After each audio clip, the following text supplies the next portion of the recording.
Mi suegro me dijo una vez que la valía de un hombre se mide exclusivamente por el peso de su cartera. Lo soltó así, sin anestesia, en plena cena de Nochebuena y ante toda la parentela. Todos se rieron con esa carcajada ensayada de los que deben dinero o favores, como si fuera la ocurrencia más brillante que hubieran oído en su vida. Yo, por mi parte, me limité a quedarme allí sentado, trinchando el cordero asado, fingiendo que no sentía cómo se me retorcía el cuchillo en el pecho mientras el vapor del asado me empañaba la vista. Durante 8 largos años, permití que creyeran que mi cartera estaba vacía.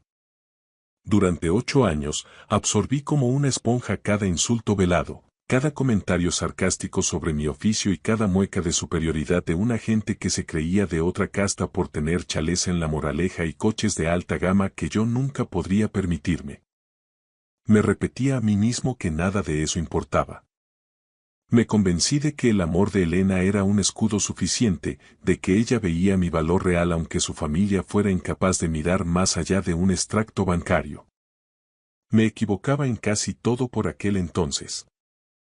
Pero esa noche de Navidad, frente a 40 desconocidos en un restaurante de postín de la zona de Salamanca, mi suegro estaba a punto de descubrir lo caro que le saldría haberme subestimado tanto tiempo. Me llamo Adrián Torres. Tengo 34 años y, durante la última década, me he ganado la vida como artesano de restauración de muebles antiguos. En mi taller, recupero piezas dañadas y las vuelvo a unir. Cómodas de caoba con los cajones agrietados, mecedoras de rejilla que pertenecieron a la bisabuela de alguien, mesas de comedor de roble que han sido el mudo testigo de 50 años de cenas familiares. La gente me confía sus recuerdos más tangibles y yo les devuelvo la vida con mis manos. Es un trabajo honrado, un oficio que requiere paciencia y respeto por el pasado.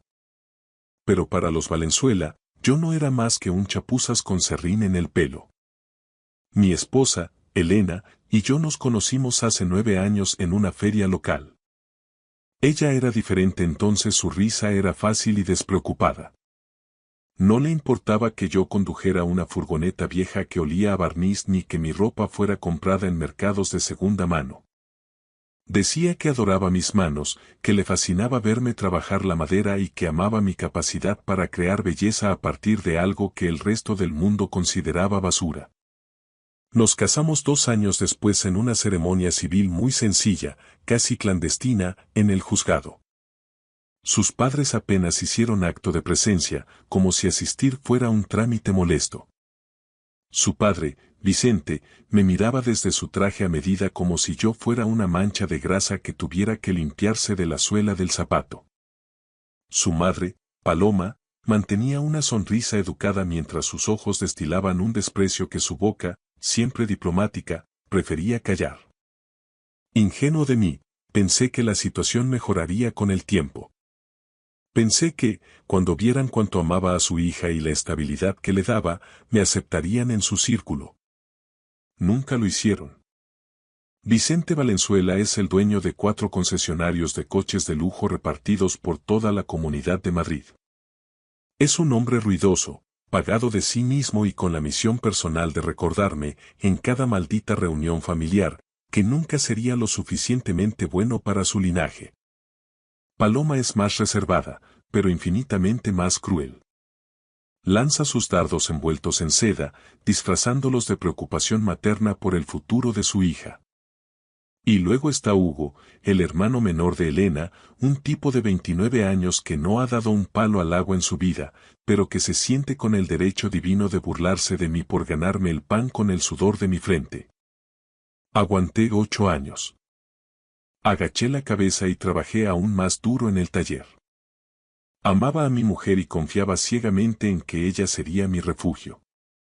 Pero Elena fue cambiando primero de forma sutil, casi imperceptible, y luego de golpe. Dejó de defenderme ante los ataques de su padre. Dejó de mirarme con aquella admiración de los primeros días. Al final, me di cuenta de que compartía mi cama con una mujer que parecía avergonzada de que yo, simplemente, existiera. Mi único vínculo con el mundo era el recuerdo de mi madre, que falleció cuando yo tenía 25 años, y mi tío Cayetano. Cayetano era un hombre de silencios profundos que vivía en una casa modesta en la Sierra de Guadarrama. Siempre vestía sus camisas de cuadros gastadas, calzaba botas de montaña viejas y conducía un todoterreno que había visto mejores décadas que la actual. Cuando cumplí los 18 años, me entregó algo cuyo valor fui incapaz de procesar en aquel momento. Era una tarjeta de un negro mate absoluto, sin logotipos bancarios ni relieves, solo un nombre grabado en plata. Cayetano Ferrer.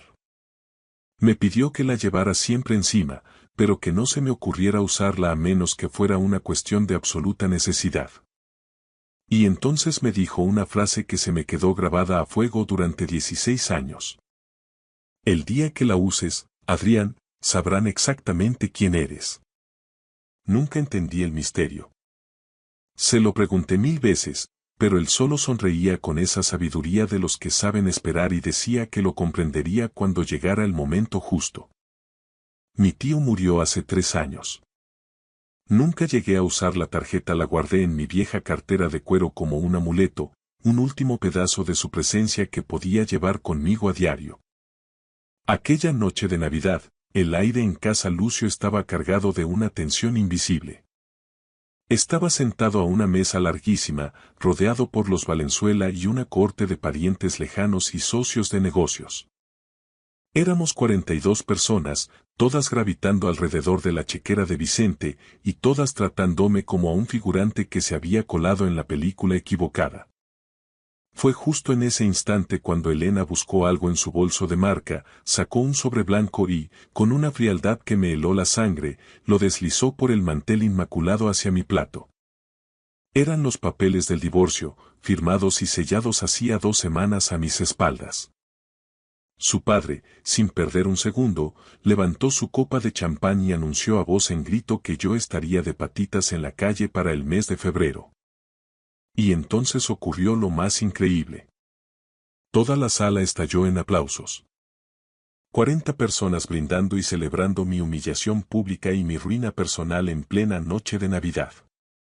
Me quedé allí petrificado, con el papel del divorcio quemándome las yemas de los dedos mientras las carcajadas de los invitados herían el aire como cristales rotos. Sentí el peso de cada desplante acumulado durante casi una década, de cada cena donde fui el blanco de las burlas, de cada vez que me hicieron sentir un estorbo en una vida de lujo que nunca pedí. Entonces, con una calma que ni yo mismo comprendía, busqué en mi vieja cartera de piel gastada y saqué aquella tarjeta negra mate que mi tío Cayetano me había confiado 16 años atrás.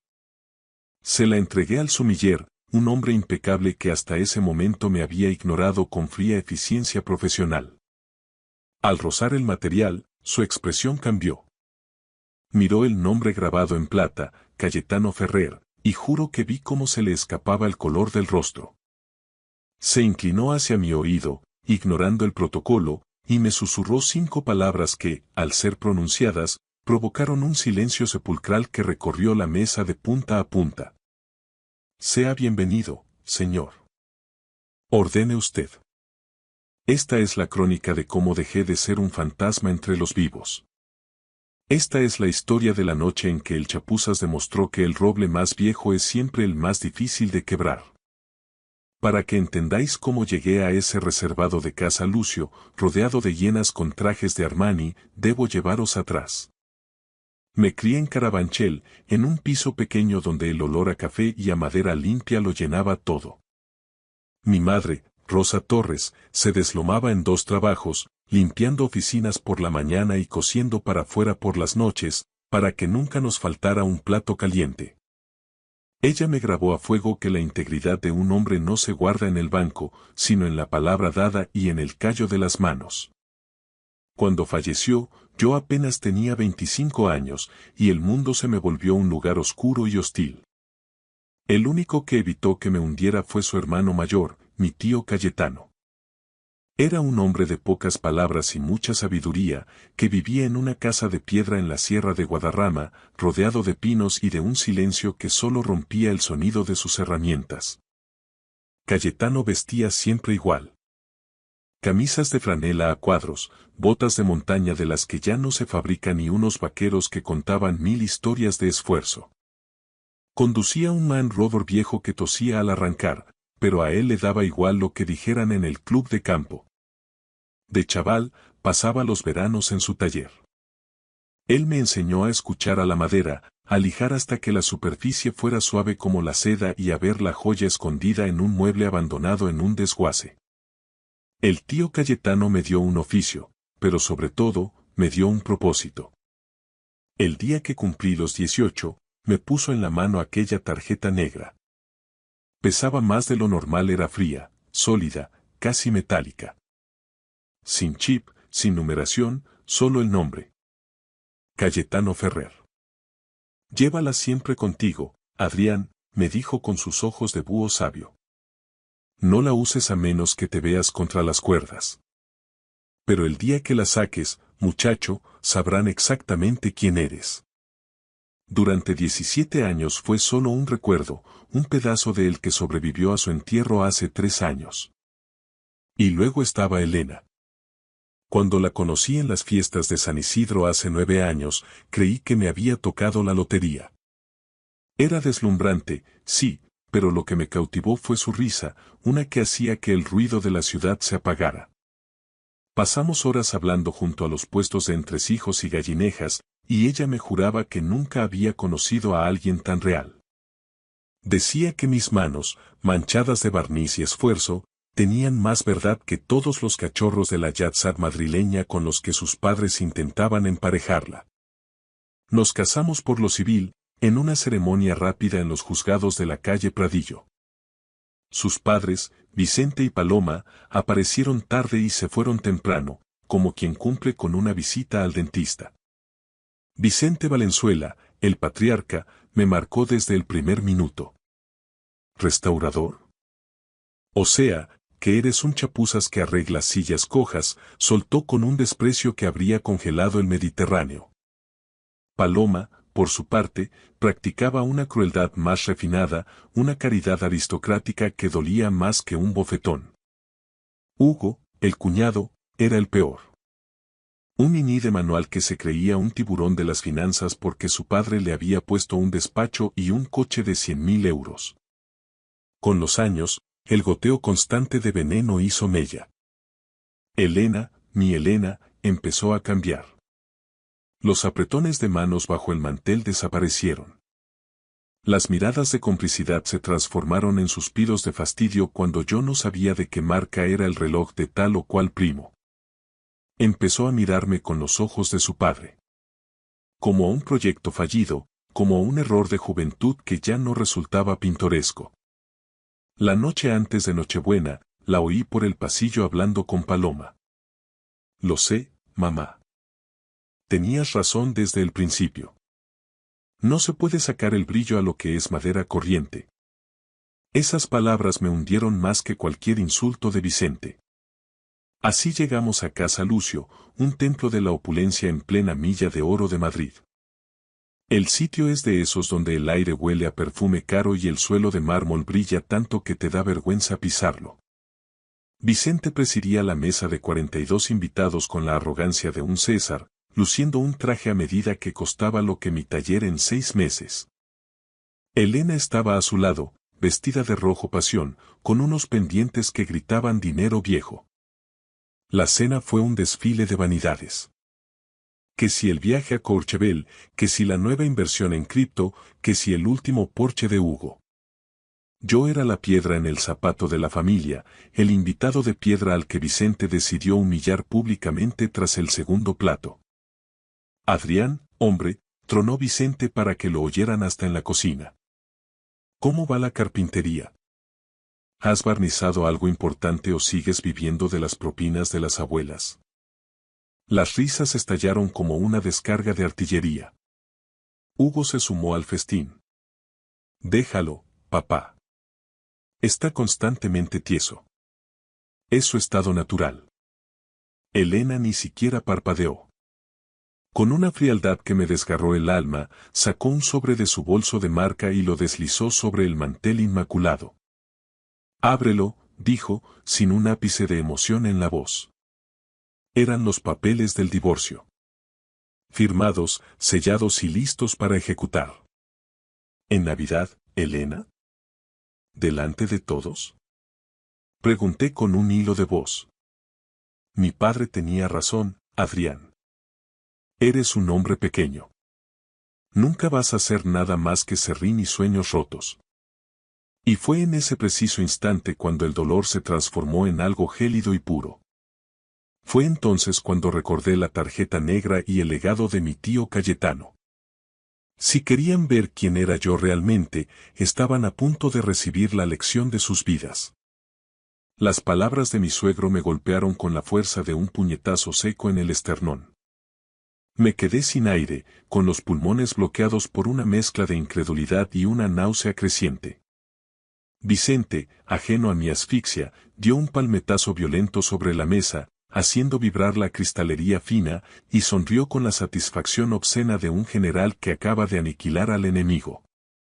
Por fin mi hija ha entrado en razón, sentenció, levantando su copa de Ribera del Duero con un gesto triunfal. Adrián, te doy de margen hasta febrero para que recojas tus bártulos y desalojes el chalet. Después de eso, te quiero en la calle, que es donde siempre debiste estar. Sin techo para febrero. Tiene hasta ritmo, ¿verdad? Se puso en pie y se dirigió a los comensales con una teatralidad repugnante. Señoras y señores. Un brindis por la libertad de Elena. Por el fin de este lastre. Las copas de cristal de Bohemia se alzaron al unísono por toda la mesa. 42 personas, entre parientes y parásitos, vitorearon y aplaudieron con entusiasmo. El estruendo llenó el reservado de Casa Lucio, rebotando en las paredes enteladas y ahogando cualquier rastro de decencia. Me quedé allí, congelado como una estatua de sal, viendo cómo mi matrimonio de casi una década se disolvía entre vítores y risas de desconocidos. Mi mujer evitaba mi mirada, concentrada en su copa. Mi suegro se carcajeaba con la boca llena de soberbia. Y en ese preciso instante, algo en mi interior, algo que había estado doblado y humillado durante 8 años, se rompió para siempre, dejando paso a una claridad gélida. Recordé cada desprecio que me había tragado para no causar una escena. Cada vez que me obligué a sonreír mientras me llamaban el reparador. Cada noche de soledad en el taller preguntándome qué me faltaba para ser digno de ellos. Y entonces, la voz de mi tío Cayetano resonó en mi memoria. Cuando la uses, sabrán exactamente quién eres. Por primera vez en mi vida adulta, decidí que ya no sería más el hombre invisible.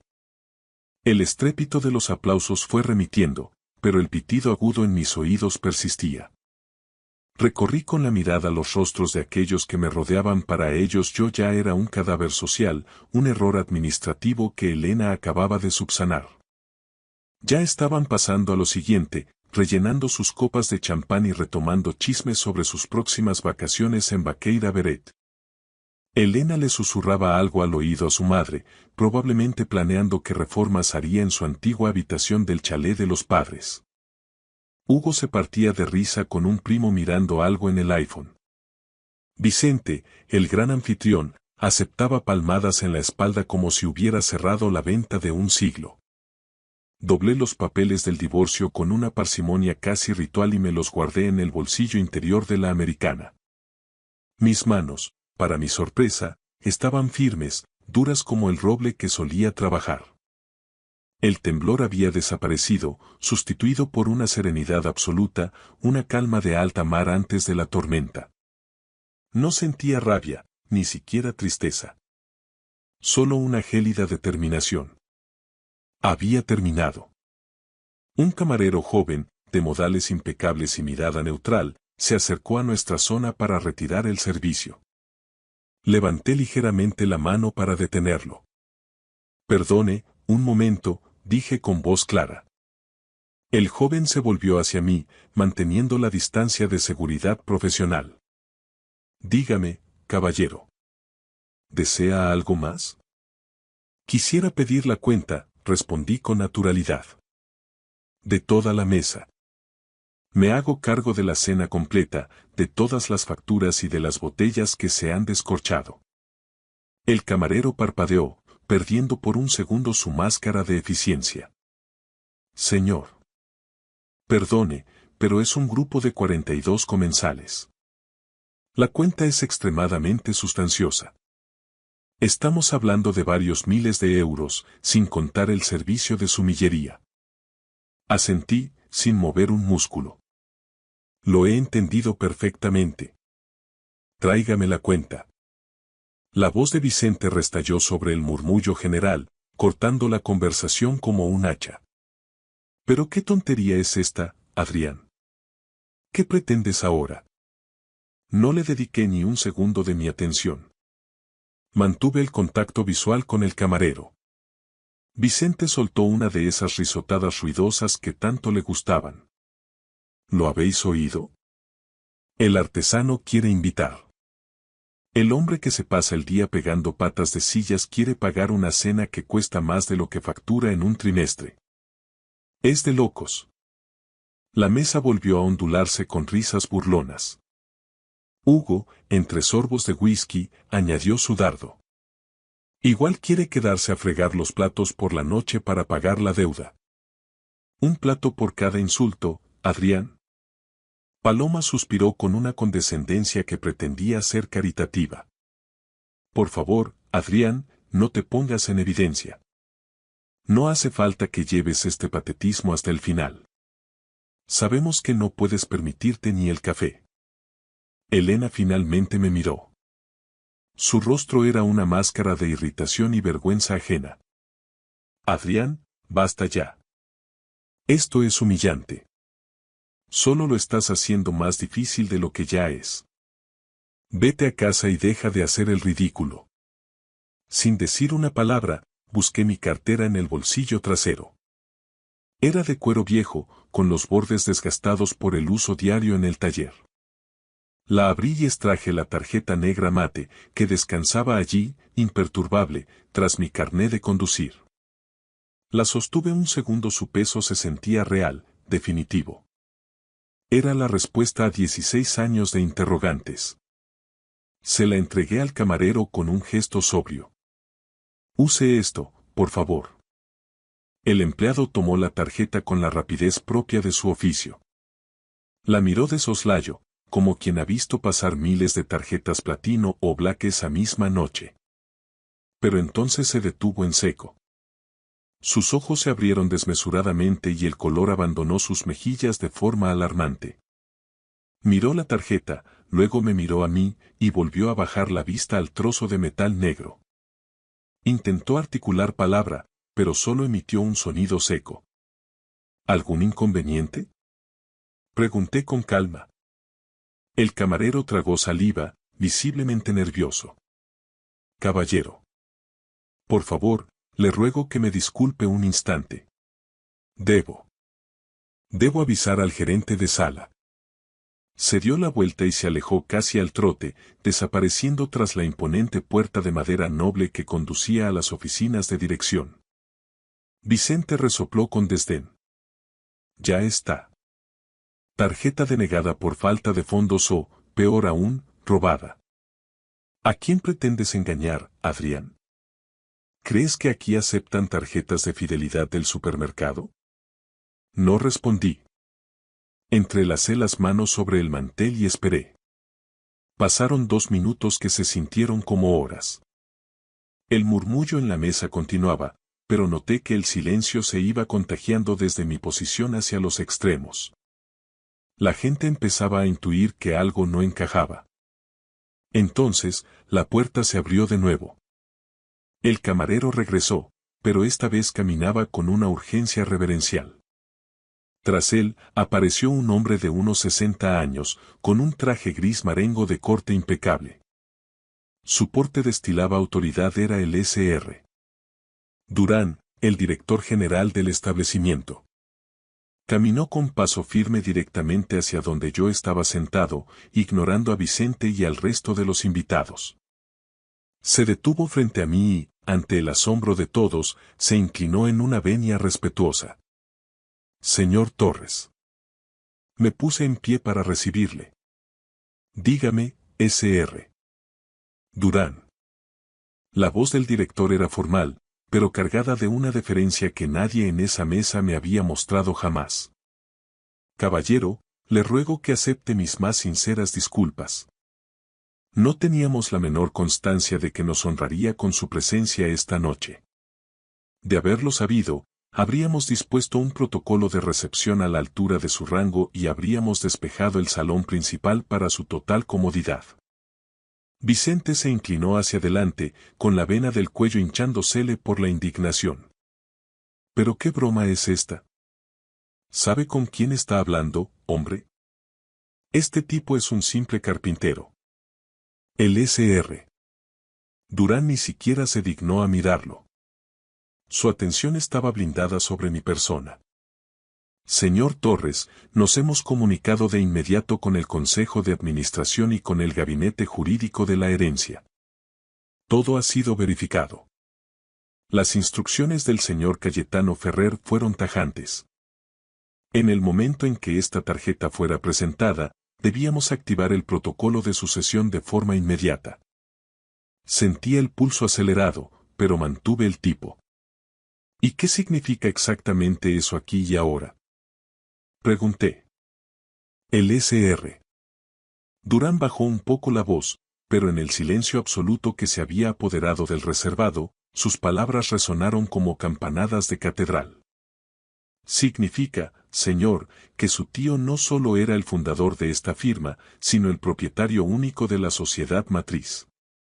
Tras su traspaso hace 3 años, la titularidad completa de la cadena, incluyendo este inmueble y todo lo que contiene, pasó legalmente a su nombre.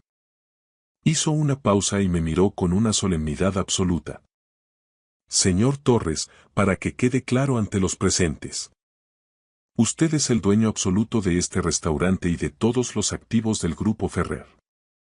El silencio que sobrevino a las palabras del Sr.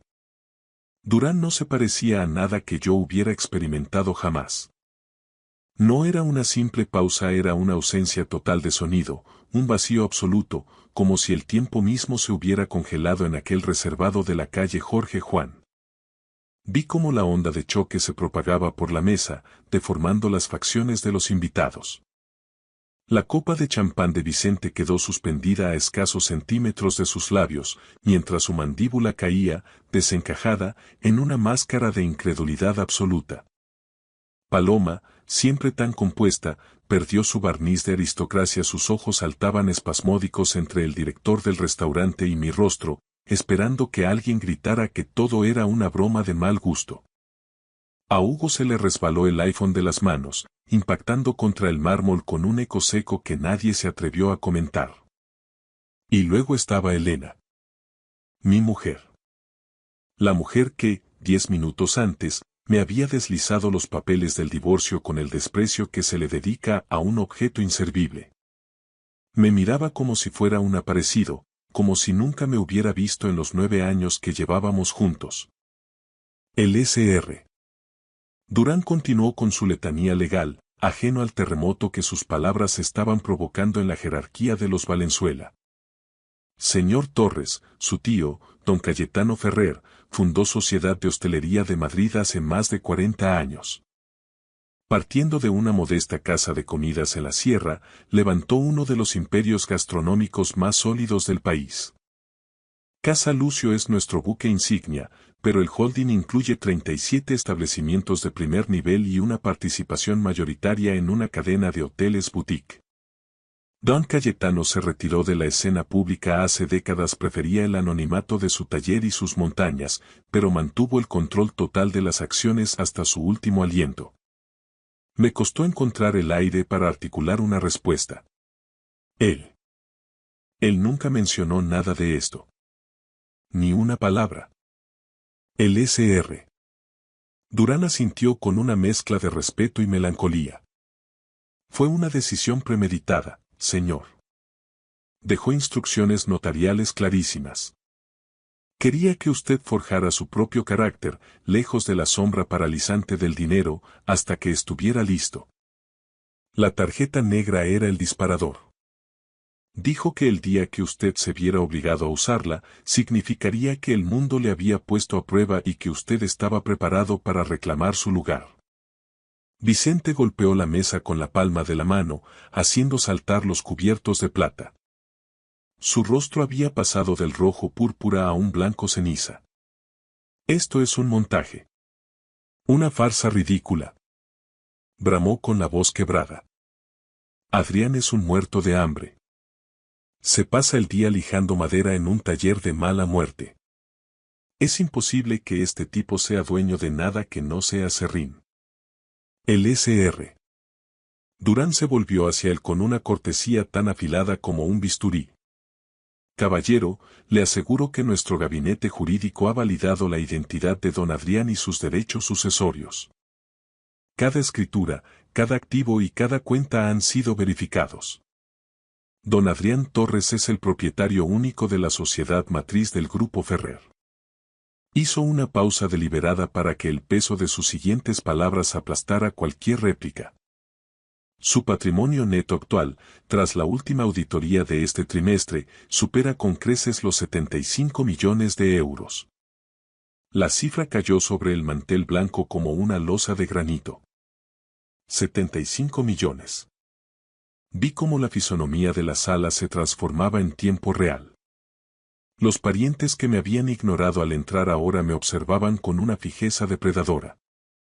Los primos que se habían reído de los chistes de Hugo sobre mi oficio palidecieron, hundiendo la barbilla en el pecho. Los tíos que llevaban 8 años murmurando sobre mi falta de ambición se quedaron mudos, petrificados por la revelación. Paloma se llevó una mano enjollada al esternón, buscando aire, mientras Hugo apuraba su whisky de un trago, incapaz de procesar que el hombre al que llamaba el reparador acababa de convertirse en alguien infinitamente más poderoso que su propio padre. La voz de Elena rompió el vacío, quebradiza y casi inaudible. Adrián. ¿Por qué no me dijiste la verdad? Todos estos años viviendo como. ¿Por qué te callaste? La miré. La miré de verdad, despojándola de todos los recuerdos felices que alguna vez guardé. Vi a la mujer que me había entregado el divorcio en Nochebuena sin que le temblara el pulso. Vi a la mujer que permitió que su familia me pisoteara durante casi una década mientras ella miraba hacia otro lado. Yo tampoco lo sabía, Elena, respondí con una voz que no reconocí como mía por su frialdad. Pero mírame a los ojos y dime. ¿Habría cambiado algo? Me has dado esos papeles porque creías que no tenía nada que ofrecerte. Tu familia me ha tratado como el barro de sus zapatos durante 8 años. Ninguno de vosotros se molestó nunca en ver al hombre. Solo veíais el saldo de mi cuenta. Intentó balbucear una respuesta, pero las palabras se le murieron en la garganta. Me puse en pie, ajustándome la americana. Te amaba, Elena. Te habría dado lo poco que tenía, que era real y era mío. Habría pasado el resto de mis días trabajando con mis manos para que no te faltara nada. Pero elegiste marcharte en el preciso instante en que pensaste que el negocio de las sillas ya no era suficiente para tu estatus. Eso es todo lo que necesito saber sobre lo que valía nuestro matrimonio para ti. Me giré hacia Vicente. El sudor le perlaba la frente y su arrogancia se había evaporado, dejando ver al hombre pequeño y asustado que siempre fue. Me dijiste que estaría de patitas en la calle para febrero, ¿recuerdas? Dije con una sonrisa gélida. Curioso giro del destino, Vicente. Según el informe que el Sr. Durán me ha facilitado, Inmobiliaria Castellana es el propietario del edificio de la calle Doctor Esquerdo donde tienes la sede central de tus concesionarios. En términos prácticos, eso me convierte en tu casero. La mandíbula de Vicente se tensó tanto que creí que se le romperían los dientes. No pudo articular palabra. Así que, hagamos las cosas bien, continué. Te quiero fuera de ese edificio para el 1 de febrero. Considéralo un detalle de despedida de parte de ese chapuzas que, según tú, no era nadie. Cogí mi abrigo del respaldo y me lo puse con calma. Sr. Durán, por favor, cargue la cuenta de esta cena a mi oficina personal. La velada corre de mi cuenta. Que sea mi último regalo para los Valenzuela. Un recordatorio del valor de aquello que decidieron despreciar. Me di la vuelta y caminé hacia la salida del reservado. A mis espaldas, oí a Elena pronunciar mi nombre con un hilo de voz. Oí el arrastrar de su silla al levantarse, intentando seguirme, pero no me detuve. Al llegar a la puerta, me giré una última vez. 42 rostros me observaban, paralizados por el impacto. Mi tío me enseñó que la madera noble se reconoce por cómo aguanta la presión, dije. Y que la valía de una persona se mide por cómo trata a los demás cuando cree que no tiene nada que ganar. Esta noche os he observado a todos, y ahora sé exactamente lo que valéis. Absolutamente nada. Salía la fría noche madrileña. El aire de la sierra bajaba cortante por la calle Serrano, limpio y puro. Por primera vez en 8 años, mis pulmones se expandieron sin dolor. No miré atrás. Sabía que, en algún lugar, mi tío Cayetano estaba sonriendo. Los días que siguieron a aquella Nochebuena en la calle Jorge Juan fueron los más silenciosos y lúcidos de mi vida. Conduje de vuelta al chalet que había compartido con Elena, hice una sola maleta con lo estrictamente necesario y me marché antes de que ella cruzara el umbral. No quería escenas de alcoba, ni llantos tardíos, ni esa clase de disculpas que solo florecen cuando el saldo bancario del otro se vuelve público. Quería cerrar aquel capítulo con la misma precisión con la que ajusto una junta de Milano. Limpia, firme y definitiva. El proceso de divorcio fue una lección magistral de ironía jurídica. Al principio, los abogados de Elena, los mismos que su padre había contratado para blindar a la familia, intentaron impugnar el acuerdo. Argumentaron que ella desconocía mi situación patrimonial real y que, por tanto, tenía derecho a una liquidación de gananciales. Sin embargo, las capitulaciones matrimoniales que Vicente Valenzuela me obligó a firmar antes de la boda con una sonrisa de tiburón, diseñadas específicamente para que yo no pudiera tocar un solo euro de su linaje, se volvieron contra ellos como un boomerang. El régimen de separación de bienes era absoluto. Elena había renunciado por contrato a cualquier derecho sobre activos adquiridos fuera del matrimonio o por herencia. Se quedó exactamente con lo que ella misma había planeado para mí. Con nada. Me enteré por la prensa económica local de que los concesionarios de Vicente empezaron a hacer aguas apenas 3 meses después. Simplemente, no renové el contrato de arrendamiento de su sede central. No lo hice por una sed de venganza ciega, sencillamente, no tenía ninguna obligación moral ni comercial de mantener un trato con un hombre que había dedicado 8 años a intentar demoler mi autoestima. Tuvo que trasladar su flota a una nave industrial en un polígono a las afueras de Leganés, y en menos de un año, 2 de sus 4 centros echaron el cierre definitivo. El hombre que se burlaba de mí por pegar patas de sillas ahora veía como el motor de su vida se gripaba sin remedio. Paloma me envió una carta perfumada 6 meses después. 3 páginas de una caligrafía exquisita llenas de justificaciones, diciendo que ella siempre había intuido mi gran potencial y proponiendo un café en el Hotel Riz para limar asperezas.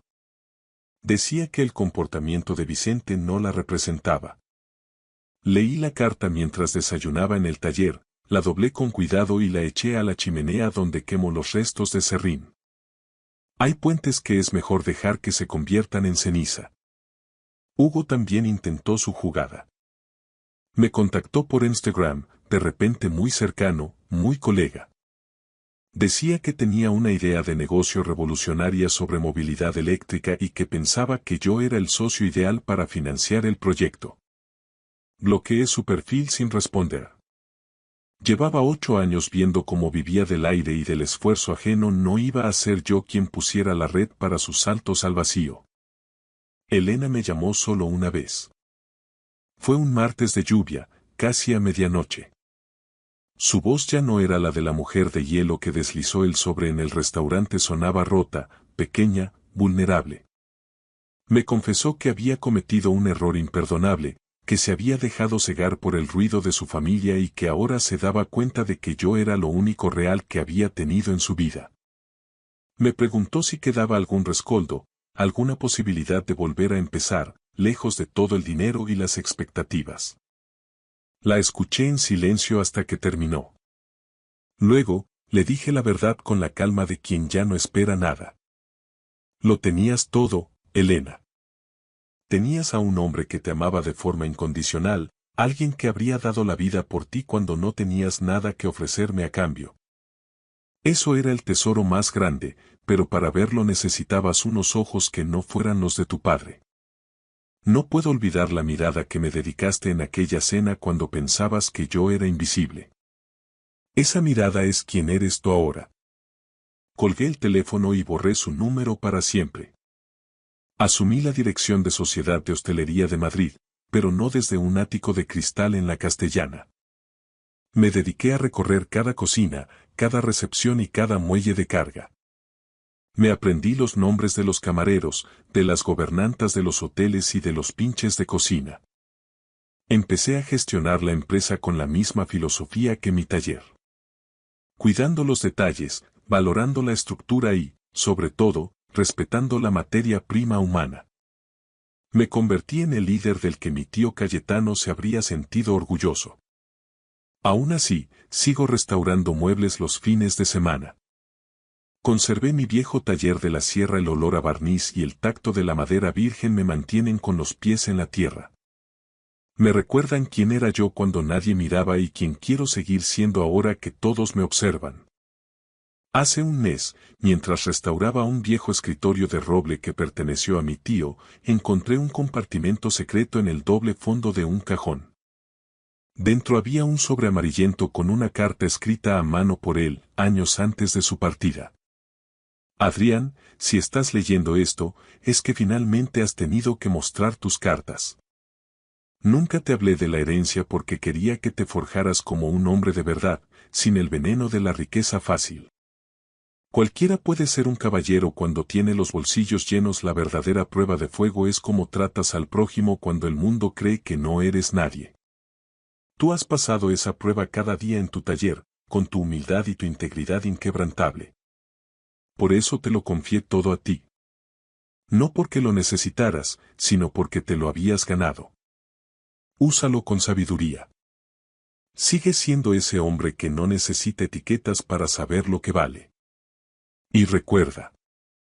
La gente que te quiere cuando no tienes nada es la única que merece estar a tu lado cuando lo tienes todo. Te quiero, hijo. Tu tío, Cayetano. Me quedé allí sentado, dejando que sus palabras se asentaran en mi alma. Pasé 8 años permitiendo que gente mediocre me convenciera de que mi valor dependía de mi cuenta corriente. Me lo creí porque pensaba que la dignidad se medía en metros cuadrados y marcas de relojes. Pero mi tío Cayetano entendía la gran verdad de la vida. La valía reside en el carácter, en dar la cara y en tratar a los demás con respeto incluso cuando no hay testigos. Aquella Nochebuena en Madrid no cambió mi vida por hacerme millonario. La cambió porque me hizo libre. Me hizo comprender que aquellos que se burlaban de mí eran los verdaderamente pobres. Tenían oro, pero no tenían honor, tenían estatus, pero no tenían amor. Si estás ahí fuera sintiéndote pequeño, sintiendo que el mundo te ignora porque no brillas con luz prestada, escúchame bien. Tu valor no lo define quien te subestima. Mantente firme. Sigue trabajando con la verdad por delante. Tu momento llegará, y cuando lo haga, asegúrate de seguir siendo la persona que se merecía ganar. Gracias por escuchar la historia hasta el final. Dale like y deja un comentario. Suscríbete al canal y activa la campana para no perderte la próxima historia. Les deseo todo lo mejor.